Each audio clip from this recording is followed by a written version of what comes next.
Hello नमस्कार दोस्तों, स्वागत है आज की एक नई वीडियो में।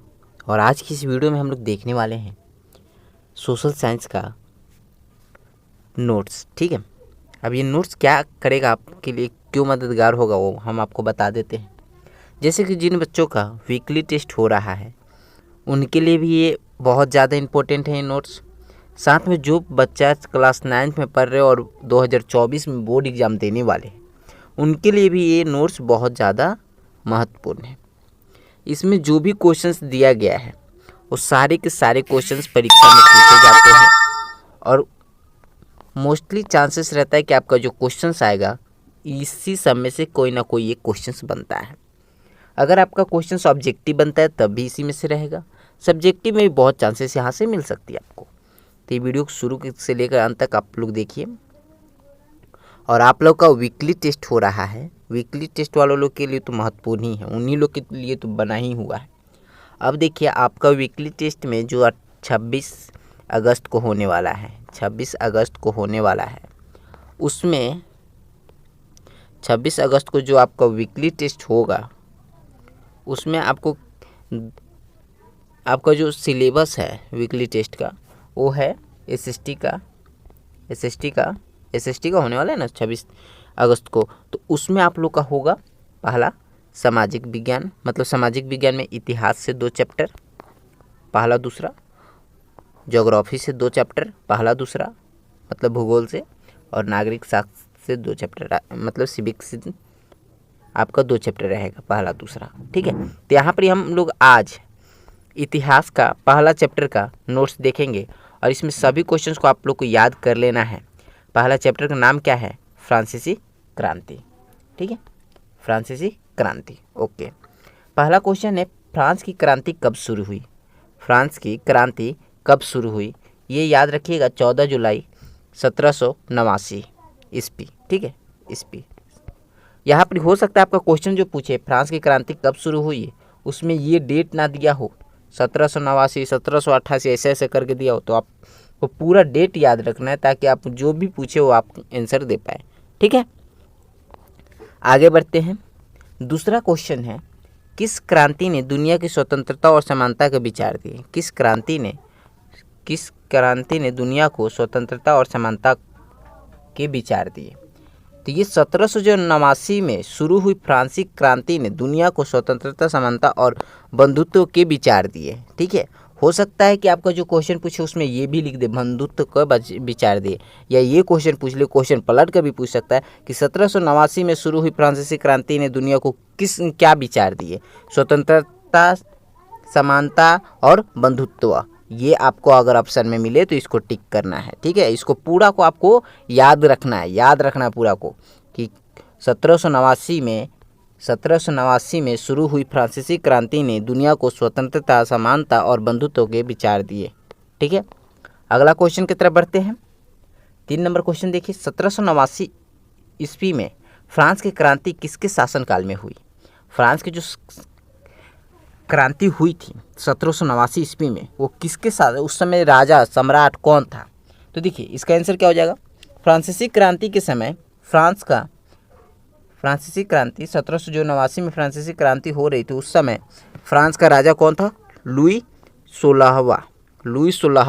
ये क्वेश्चन बार बार पूछता है। अभी जो भी क्वेश्चन इसमें देख रहे हो सब क्वेश्चन पूछा हुआ है परीक्षा में और पूछेगा भी। ठीक है, तो लुई 16वां जो क्रांति किसके शासनकाल में हुई थी? लुई 16वां के शासनकाल में हुई थी। और आगे क्वेश्चन है कि वो बोरबन राजवंश से संबंधित था, ये भी आपको याद रखना, वो बोरबन राजवंश से संबंधित था और उसने 1774 में गद्दी संभाली थी, बोरबन राजवंश से वो संबंधित था। क्योंकि हो सकता है ऑब्जेक्टिव आपका क्वेश्चन बनेगा, तो हो सकता है बन जाए कि जो क्या लुई 16वां था वो किस राजवंश से संबंधित था। ठीक है, देखिए अगला क्वेश्चन है लुई 16वां का संबंध किस राजवंश से था? ठीक है, तो बिल्कुल वही क्वेश्चन है, कोई बात नहीं, मैं ये क्वेश्चन को रिपीट कर मतलब ये क्वेश्चन को लिया हूँ ताकि इसके बारे में और आपको जानकारी दे सकूँ। तो लुई 16वां का संबंध किस राजवंश से था? उत्तर देख लीजिए, फ्रांस के लुई 16वां बोरबन राजवंश से संबंधित थे। लुई 16वां का जन्म कब हुआ था ये भी पूछ सकता है, 23 अगस्त 1754 को हुआ था और उन्होंने 1774 में गद्दी संभाली, ये भी याद रखिएगा। 23 अगस्त 1754 को उनका जन्म हुआ, 1774 में गद्दी संभाली थी और 1791 तक वे फ्रांस के सम्राट थे। ये चीज़ को आपको याद रखना है, ठीक है। आप अगर कॉपी कलम लेकर बैठे तो इसको नोट करते चलिए, सबको याद रख लीजिए। ये अभी के लिए नहीं, आपका बोर्ड एग्जाम तक आपका काम देगा, ठीक है। आगे बढ़ते हैं। 5 नंबर क्वेश्चन देखिए, बोरबन राजवंश का लुई 16वां किस वर्ष राजगद्दी पर बैठा? बोरबन राजवंश का लुई 16वां किस वर्ष राजगद्दी पर बैठा? ये क्वेश्चन हो सकता है। सन 1774 में बोरबन राजवंश के लुई 16वां फ्रांस की राजगद्दी पर आसीन हुआ। 1774 हम लोग अभी पढ़े थे और वही क्वेश्चन पूछा, आंसर भी वही हो जाएगा, ठीक है। तो मतलब ये क्वेश्चन आप याद कीजिएगा तो अगला का आंसर आपको पता चल जाएगा, ठीक है। इस नोट्स को इस तरह से बनाया गया है, मतलब उससे ज़्यादा ही पता चलेगा, कम नहीं। 6 नंबर क्वेश्चन देखिए, लुई 16वां को किस आरोप में 21 जनवरी 1793 को फांसी दी गई? 21 जनवरी 1793 को फांसी दी गई, किस आरोप में बताना है, ठीक है। उत्तर देखिए क्या हो जाएगा। देशद्रोह के आरोप में उसे 21 जनवरी 1793 को 38 वर्ष की आयु में फांसी दी गई। हो सके ये भी क्वेश्चन पूछ ले कि लुई 16वां को जब फांसी दी गई थी तब उसकी आयु क्या थी, तो याद रखिएगा 38 वर्ष, ठीक है। कब दी गई थी? 21 जनवरी 1793 में, ठीक है। और किस आरोप में दी गई थी? देशद्रोह, ठीक है। ये तीनों की पॉइंट बनते हैं, इन तीनों को आपको याद रखना है, बिल्कुल याद रखना है। इसको नोट कर लीजिए, आप अगर कॉपी लेकर बैठे तो नोट करते चलिए, नोट करिएगा, आपके लिए बहुत फायदेमंद होगा। आगे बढ़ते हैं। 7 नंबर क्वेश्चन देखिए, 14 जुलाई 1789 को फ्रांस की राजधानी पेरिस में किस किले को तोड़ दिया गया? 14 जुलाई 1789 को फ्रांस की राजधानी पेरिस में किस किले को तोड़ दिया गया? याद रखिएगा 14 जुलाई 1789, इसी दिन क्या हुआ? फ्रांस की क्रांति की शुरुआत हुई थी, ठीक है। क्वेश्चन देखिए, आंसर देखिए क्या हो जाएगा। फ्रांसीसी क्रांति के दौरान 14 जुलाई 1789 को बड़ी तादाद में फ्रांस की जनता बास्तिल के किले किस किले को तोड़ दिया गया था? बास्तिल के किले पर हमला कर दरवाज़ा तोड़ दिया और 7 कैदियों को मुक्त करा दिया, ठीक है। तो कितने कैदी मुक्त करा दिया गया था? 7 कैदी, ये भी याद रखना है आपको, ठीक है। और किस किले को तोड़ा गया था? बास्तिल को। कब? 14 जुलाई 1789 को, ठीक है। आगे बढ़ते हैं। यहाँ देखिए 8 नंबर क्वेश्चन है, टाउन हॉल के सामने कितने लोग जमा हुए थे? टाउन हॉल के सामने कितने लोग जमा हुए थे जिन्होंने जन सेना गठन करने का निर्णय लिया? टाउन हॉल के सामने कितने लोग जमा हुए थे जिन्होंने जन सेना गठन करने का निर्णय लिया? इसका सही जवाब, इसका उत्तर क्या हो जाएगा वो देख लीजिए। लगभग 7000 मर्द और औरतें टाउन हॉल के सामने एकत्र हुए और उन्होंने एक जन सेना का गठन करने का निर्णय किया। ये भी आपको पूरा मतलब नोट कर लीजिए कॉपी में, नहीं तो याद कर लीजिए, नहीं तो 1-2 बार वीडियो आपको देखना पड़ जाएगा फिर, ठीक है। आगे बढ़ते हैं। यहाँ देखिए 9 नंबर क्वेश्चन क्या है? 9 नंबर क्वेश्चन क्या है? फ्रांस की क्रांति के परिणामों के संबंध में सही कथन क्या है? ये भी पूछता है, ठीक है। फ्रांस के क्रांति के परिणामों के संबंध में सही कथन क्या है? तो राजतंत्र का अंत हो गया, नागरिकों के मौलिक अधिकारों की घोषणा हुई, सामंतवाद के अवशेष समाप्त हो गए। ये तीनों आपको याद रखना है, ये तीनों आपको याद रखना। हो सकता है ऑप्शन में तीनों रहे और हो सकता है इसमें से एक रहे, तो उसको आपको टिक करना होगा, कोई एक दे सकता है। फ्रांस की क्रांति के परिणामों के संबंध में सही कथन क्या है, और आपको हो सकता है केवल ये दे दे और बाकी सब अलग अलग दे, तो आपको याद रहेगा, तभी आप इसको टिक कर पाइएगा, ठीक है। तो इसको नोट कर लीजिए, आप लोग नोट कर लीजिए, या आप एक बार फिर से रिपीट करके अपने दिमाग में इसको बैठा लीजिए। और कब तक आपको, अभी 2024 जब तक एग्जाम नहीं दे तब तक आपको ये चीज़ को याद रखना होगा। आगे बढ़ते हैं। 10 नंबर क्वेश्चन देखिए, क्रांति से पहले फ्रांसीसी समाज में सत्ता और सामाजिक हैसियत को अभिव्यक्त करने वाली श्रेणी को क्या कहते थे? क्रांति से पहले फ्रांसीसी समाज में सत्ता और सामाजिक हैसियत को अभिव्यक्त करने वाली श्रेणी को क्या कहते थे? तो इसका क्या आंसर हो जाएगा वो देख लीजिए। 18वीं सदी में फ्रांसीसी समाज 3 स्टेट में बटा था। हम लोग क्या कहते थे उस श्रेणी को? स्टेट कहते थे, स्टेटस, ठीक है। इसको याद रखिएगा, स्टेटस हम लोग कहते थे उसको। और ये कितने स्टेटस में बटा हुआ था? 3 स्टेटस में बटा हुआ था। केवल तीसरे स्टेटस को लोग को ही कर अदा करते थे, केवल तीसरे स्टेट के लोग ही कर अदा करते थे। उसके बारे में जानेंगे, बिल्कुल वीडियो में बने रहिएगा। आगे बढ़ते हैं। 11 नंबर क्वेश्चन देखिए। 11 नंबर क्वेश्चन क्या है? 18वीं सदी में फ्रांसीसी समाज कितने स्टेट में बटा हुआ था? 18वीं सदी में फ्रांसीसी समाज कितने स्टेट में बटा हुआ था? यही क्वेश्चन शायद अगला भी था क्या? नहीं, ये तो हम अटेंड कर लिए थे, 12 नंबर हमको अटेंड करने चाहिए, कोई बात नहीं। द्वितीय स्टेट के अमीर वर्ग को क्या कहा जाता था? द्वितीय स्टेट को अमीर वर्ग को क्या कहा जाता था? क्वेश्चन ये है। लेकिन हम लोग क्या क्या जान लेंगे? हम लोग ये भी जान लेंगे प्रथम स्टेट के अमीर लोग को क्या कहा जाता? प्रथम स्टेट के अमीर लोग को क्या कहा जाता? पादरी वर्ग कहा जाता था। द्वितीय स्टेटस के अमीर लोग को कुलीन वर्ग कहा जाता है। और तृतीय स्टेटस के अमीर लोग मतलब जो लोग थे उनको क्या कहा जाता है? बड़े व्यवसायी हो सकते थे, उसमें व्यापारी, अदालती कर्मचारी, वकील, किसान, कारीगर, छोटे किसान, भूमिहीन और मजदूर, नौकर। ठीक है, ये चीज़ को आपको याद रखना है। प्रथम, द्वितीय और तृतीय में ही, तृतीय यहाँ पर बोला था ना कि तृतीय स्टेट के लोग के वहीं केवल कर अदा करते थे, मतलब टैक्स केवल यही लोग भरते थे। ठीक है, और आगे बढ़ते हैं। यहाँ देखिए 13 नंबर क्वेश्चन क्या है? 13 नंबर क्वेश्चन क्या है? प्रथम दो स्टेट क्रमशः कौन थे? प्रथम दो स्टेट क्रमशः कौन थे जिन्हें कुछ विशेष अधिकार प्राप्त थे?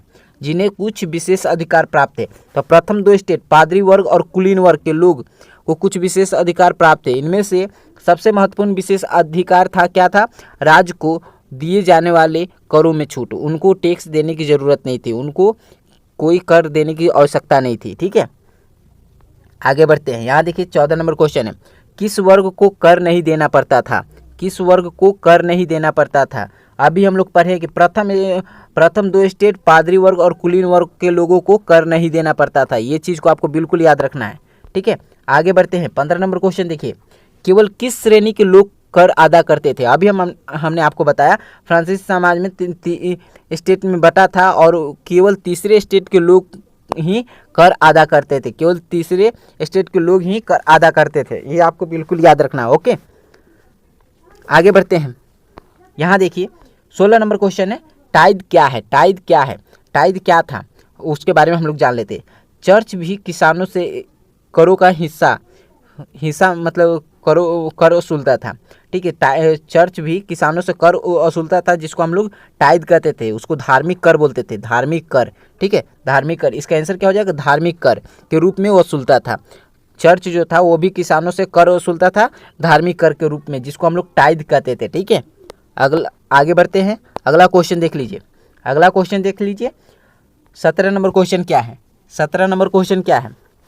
टाइल क्या था? अभी टाइद हम लोग पढ़े, अभी पूछ रहा है टाइल क्या था। ठीक है, ये सब भी ऑब्जेक्टिव में पूछता है। ठीक है, तो तीसरे स्टेट के तमाम लोगों को सरकार को कर चुकाना पड़ता था और इन करों में टाइल मतलब प्रत्यक्ष कर। टाइल क्या था? प्रत्यक्ष कर। यहाँ आपको आंसर याद कर लेना, टाइल मतलब प्रत्यक्ष कर। और अनेक अप्रत्यक्ष कर शामिल थे।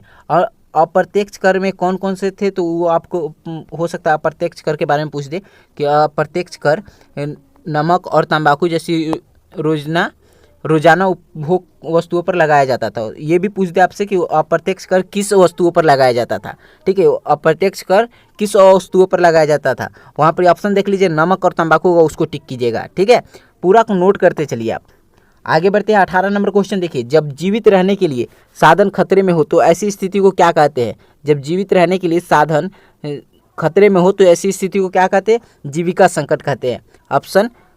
ऑप्शन तो यहाँ है ही नहीं, छोड़ो।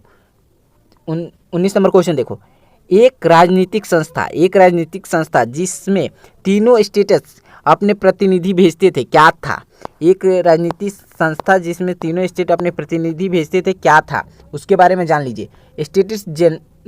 स्टेट्स जनरल के नाम से उसको हम लोग जानते थे। अगर इसको बोले तो ये प्रतिनिधि सभा था। ये प्रतिनिधि सभा था, एक राजनीतिक संस्था थी जिसमें तीनों स्टेट अपने अपने प्रतिनिधि भेजते थे। लेकिन सम्राट ही यह निर्णय करता था कि इस संस्था की बैठक कब बुलाई जाए। इसकी अंतिम बैठक सन 1614 में बुलाई गई थी। ये भी आपको याद रखना है। ठीक है, 1614 में बुलाई गई थी। आगे बढ़ते हैं। 20 नंबर क्वेश्चन देखिए, मैनर क्या था? मैनर स्टेटेड था। क्या था? स्टेटेड। यहाँ पूरा मोबाइल भीग गया, कोई बात नहीं।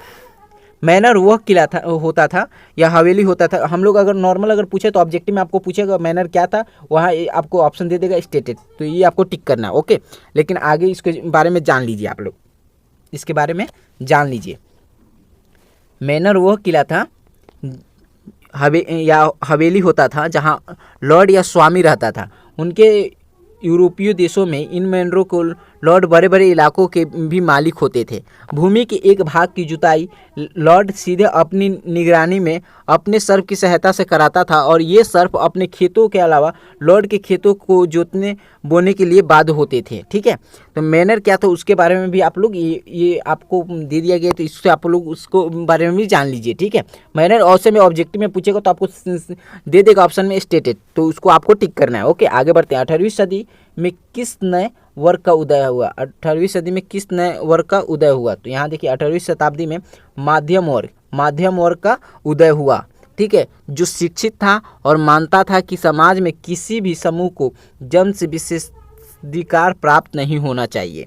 जैसे कि पादरी वर्ग और कुलीन वर्ग को प्राप्त था ना कि वो लोग कर नहीं देंगे, वो लोग राज्य वाला कर नहीं देंगे। ठीक है, 22 नंबर क्वेश्चन देखिए। सामाजिक अनुबंध द सोशल कॉन्ट्रैक्ट का विचार किस फ्रांसीसी विद्वान ने दिया? द सोशल कॉन्ट्रैक्ट का विचार किस फ्रांसीसी विद्वान ने दिया था? तो द सोशल कॉन्ट्रैक्ट फ्रांसीसी लेखक और दार्शनिक जीन, ये नाम याद रखिएगा, जीन जक्यूएस रूसो। हो सकता है केवल आपको ऑप्शन में रूसो दे। ठीक है, रूसो केवल देता है ऑप्शन में, ये बात को ध्यान में रखिएगा। ठीक है, केवल ऑप्शन में रूसो दे सकता है या पूरा नाम दे देगा। जीन जक्यूएस रूसो ने 1762 में लिखा था, 1762 में लिखा था। ठीक है, और ये पूछा जाए कि कब दिया था, तो 1762 आप वहाँ पर ये ऑप्शन होगा तो उसको टिक कीजिएगा। ठीक है, और कौन दिया था वो भी याद रखिएगा, जीन जक्यूएस रूसो। ठीक है, जो फ्रांसीसी लेखक और दार्शनिक था। ठीक है, क्या था वो भी पूछ सकता है, जीन जक्यूएस रूसो क्या था? तो जो लेखक और दार्शनिक था, फ्रांसीसी लेखक और दार्शनिक था। ठीक है, आगे बढ़ते हैं। यहाँ देखिए 23 नंबर क्वेश्चन। राजा के देवी और निरकुंश अधिकारों के सिद्धांत का खंडन किसने किया? राजा के देवी और निरकुंश अधिकारों के सिद्धांत का खंडन किसने किया? तो जॉन लॉक नाम याद रखिएगा। जॉन लॉक द्वारा सम्राट के देवी और पूर्ण अधिकारों के सिद्धांत का खंडन किया गया। राजाओं और का देवी अधिकार एक सिद्धांत है जिसमें यह माना जाता है कि परमेश्वर अपने लिए पृथ्वी पर शासन करने के लिए लोगों का चयन करेगा। ठीक है, तो ये नाम आपको याद रखना है, जॉन लॉक। ठीक है, जॉन लॉक आपको नाम याद रखना है। आगे बढ़ते हैं। आगे देखिए 24 नंबर क्वेश्चन है। 1791 के संविधान में किन्हीं राजनीतिक अधिकार दिए गए थे? कितने राजनीतिक अधिकार दिए गए थे? 1791 के संविधान में किन्हें राजनीतिक अधिकार दिए गए थे? ओके, तो 1791 के संविधान में सिर्फ अमीरों को ही राजनीतिक अधिकार प्राप्त हुए थे। केवल अमीर को ही राजनीतिक अधिकार प्राप्त है। इसका आंसर बिल्कुल याद रखिएगा। आगे बढ़ते 25 नंबर क्वेश्चन देखिए। 25 नंबर क्वेश्चन, फ्रांस में कब सभी लोगों को मताधिकार मिला? कब सभी लोगों को वोट देने का अधिकार मिला? तो नवनिर्वाचित असेंबली कन्वेंशन का नाम दिया गया। ठीक है, 21 सितंबर 1792 को राजतंत्र का अंत कर फ्रांस को एक गणतंत्र घोषित किया। तो कब मिला था? 21 सितंबर 1792 ईस्वी। ये आपको याद रखना है। ठीक है, ये आपको याद रखना है। और निर्वाचन असेंबली का नाम क्या दिया गया था? कन्वेंशन। ये चीज़ को आपको याद रखना है। आगे बढ़ते हैं। 26 नंबर क्वेश्चन, रोबेस्पियर किसका नेता था? रोबेस्पियर किसका नेता था? तो जैकोबियन क्लब का नेता था। ठीक है, आगे बढ़ते हैं। मतलब सदस्य मुख्यतः समाज के कम समृद्ध हिस्से से आते थे, जिनमें छोटे दुकानदार और कारीगर जैसे जूता बनाने वाला, पेस्ट्री बनाने वाला, घड़ी साज छपाई करने वाला और नौकर एवं दिहाड़ी मजदूर शामिल थे। उनका नेता मैक्सिमिलियन रोबेस्पियर था। इसका पूरा नाम, रोबेस्पियर का पूरा नाम क्या था? Maximilien Robespierre. ये पूरा नाम भी आपको याद रखना है। ठीक है, आगे बढ़ते हैं। यहाँ देखिए 27 नंबर क्वेश्चन है। सन 1793 से 1794 तक के काल को क्या कहा जाता है? सन 1793 से 1794 तक के काल को क्या कहा जाता है? तो आंसर क्या हो जाएगा? सन 1793 से 1794 तक के काल को क्या कहा जाता था? आतंक का युग कहा जाता था। ठीक है, आगे बढ़ते हैं। यहाँ देखिए 28 नंबर क्वेश्चन, आतंक के युग का सूत्रपात किसने किया? तो मैक्सिमिलियन रोबेस्पियर। तो हो सकता है केवल ऑप्शन में रोबेस्पियर हो, तो रोबेस्पियर पर टिक कीजिएगा। ठीक है, पूरा नाम नहीं देता है कभी कभी। ठीक है, या पूरा नाम हो तो पूरा नाम आपको याद रखना है। आगे बढ़ते हैं। यहाँ देखिए 29 नंबर क्वेश्चन है। दो खंभों के बीच लटकते आरे की मशीन द्वारा अपराधी के सिर काटने वाली मशीन का क्या नाम था? इसका क्या नाम था, गिलोटिन, गिलोटिन नाम था। 2 खंभों के बीच लटकते आरे वाला मशीन था, ठीक है, इसका नाम क्या था, गिलोटिन, ठीक है। आगे बढ़ते हैं, यहाँ देखिए 30 नंबर क्वेश्चन है, नेपोलियन, नेपोलियन बोनापार्ट कौन था, नेपोलियन बोनापार्ट कौन था। 1804 में नेपोलियन बोनापार्ट ने खुद को फ्रांस का सम्राट था। कब बना था, 1804 में, ठीक है। आगे बढ़ते हैं, 31 नंबर क्वेश्चन भी पूछ लिया है, नेपोलियन बोनापार्ट कब फ्रांस का सम्राट बना, नेपोलियन बोनापार्ट कब फ्रांस का सम्राट बना, तो 1804 में नेपोलियन बोनापार्ट ने खुद को फ्रांस का सम्राट बना, मतलब सम्राट बना था, फ्रांस का सम्राट बना था। कब बना था, 1804 में, ये चीज़ को आपको याद रखना है, ठीक है। आगे बढ़ते हैं, 32 नंबर क्वेश्चन देखिए, नए संविधान ने फ्रांस को बनाया, नए संविधान ने फ्रांस को क्या बनाया था, संवैधानिक राजतंत्र, संवैधानिक राजतंत्र। आगे बढ़ते हैं, यहाँ देखिए 33 नंबर क्वेश्चन है, 17वीं शताब्दी में यूरोप, अफ्रीका और अमेरिका के बीच कौन सा त्रिकोणीय व्यापार शुरू हुआ। 17वीं शताब्दी में यूरोप, अफ्रीका और अमेरिका के बीच कौन सा त्रिकोणीय व्यापार शुरू हुआ, तो दास व्यापार, याद रखिए कौन सा व्यापार, दास व्यापार, ठीक है। आगे बढ़ते हैं, यहाँ देखिए 34 नंबर क्वेश्चन है, फ्रांसीसी उपनिवेशों से अंतिम रूप से दास व्यापार कब खत्म किया गया, फ्रांसीसी उपनिवेशों से अंतिम रूप से दास व्यापार कब खत्म किया गया, तो फ्रांसीसी उपनिवेशों में अंतिम रूप से दास व्यापार कब खत्म किया गया था, 1848 में, 1848 दिन याद रखिएगा, ठीक है। आगे बढ़ते हैं, यहाँ देखिए 35 नंबर क्वेश्चन है, दशमलव पद्धति पर आधारित नाप तोल की एक समान प्रणाली का प्रचलन फ्रांस में किसने किया, दशमलव पद्धति पर आधारित नाप तोल की एक समान प्रणाली का प्रचलन फ्रांस में किसने किया, नेपोलियन ने किया था, ठीक है, उत्तर नेपोलियन ने किया था, ठीक है। 36 नंबर क्वेश्चन देखिए, 36 नंबर क्वेश्चन है, 1815 में वाटरलू किसकी हार हुई, वाटरलू में किसकी हार हुई, वाटरलू, अब इसका उत्तर क्या हो जाएगा, देखिए वाटरलू जो था एक इतिहास लड़ाई था, जो इतिहास की सबसे भयानक लड़ाइयों में से एक माना जाता है। इस युद्ध में ड्यूक ऑफ विलिंगटन ने नेपोलियन बोनापार्ट को पराजित किया, तो किसकी हार हुई, नेपोलियन बोनापार्ट की, और जीत किसकी हुई, जीत किसकी हुई, याद रखिएगा। यहाँ पर काम नहीं कर रहा है स्क्रीन, पता नहीं क्यों, 1 सेकेंड, हाँ अब ये काम कर रहा है, यहाँ देखिए 1800 ड्यूक ऑफ विलिंगटन ने नेपोलियन बोनापार्ट को पराजित किया था, और जीता कौन था, तो Duke of Willingdon, Napoleon Bonaparte इसमें पराजित हुआ था, ये चीज़ को आपको याद रखना है, ठीक है। आगे बढ़ते हैं, लिब्रे क्या था, लिब्रे क्या था, फ्रांस की मुद्रा थी, लिब्रे फ्रांस की मुद्रा थी जिसे 1794 में समाप्त कर दिया गया था, लिब्रे फ्रांस की मुद्रा थी जिसे 1794 में समाप्त कर दिया गया था। तो ये आपको दोनों चीज़ याद रखना है, लिब्रे क्या था, फ्रांस का मुद्रा, और जिसको कब समाप्त कर दिया गया था, पूछ सकता क्वेश्चन कि फ्रांस की मुद्रा लिब्रे को कब समाप्त कर दिया गया था, तो 1794 आपको याद रखना है, ठीक है।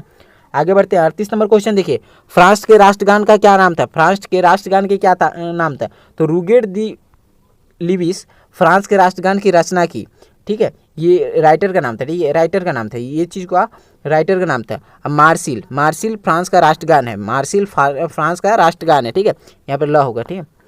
आगे बढ़ते 39 नंबर क्वेश्चन देखिए, फ्रांस का राष्ट्रगान मार्सिल किसने लिखा, फ्रांस का राष्ट्रगान मार्सिल किसने लिखा, तो मार्सिल फ्रांस का राष्ट्रगान है। यह गाना 1792 में ऑस्ट्रिया के खिलाफ फ्रांस द्वारा युद्ध की घोषणा के बाद क्लाउड, पूरा नाम देख लीजिए इनका क्या नाम था, रूगेट दी लिस्ले का पूरा नाम क्या था, क्लाउड जोसेफ रूगेट दी लिस्ले, ठीक है, पूरा नाम को देख लीजिए आप, ठीक है, द्वारा स्ट्रासबर्ग में लिखा गया था, ठीक है। आगे बढ़ते हैं, यहाँ देखिए 40 नंबर क्वेश्चन है, कॉन्वेंट क्या था, कॉन्वेंट क्या था, धार्मिक जीवन को समर्पित समूह की इमारत था, ठीक है, कॉन्वेंट क्या था, धार्मिक जीवन को समर्पित समूह का इमारत था, ठीक है। अब देखिए ये वीडियो में जो भी बताया गया क्वेश्चन, सब के सब क्वेश्चन महत्वपूर्ण है। अब आपको क्या काम करना है, आपको कुछ और मैं PDF ग्रुप में सेंड कर दूंगा, जैसे कुछ इमेजेस हैं जिसको मैं ग्रुप में सेंड कर दूँगा, उसको भी पढ़ लीजिएगा। वीकली टेस्ट में आप अच्छा से अच्छा स्कोर कर पाइएगा, साथ में आप अपना बोर्ड परीक्षा में भी अच्छा से अच्छा स्कोर कर पाइएगा। साथ में वीडियो अच्छी लगी हो तो वीडियो को लाइक कर दीजिएगा, साथ में शेयर कर दीजिए और अपने दोस्तों के बीच जरूर शेयर कीजिएगा, ठीक है। और चैनल पर नए हो तो सब्सक्राइब करके जाना आप लोग को, ठीक है। Thank you for watching this video and जय हिंद, जय भारत।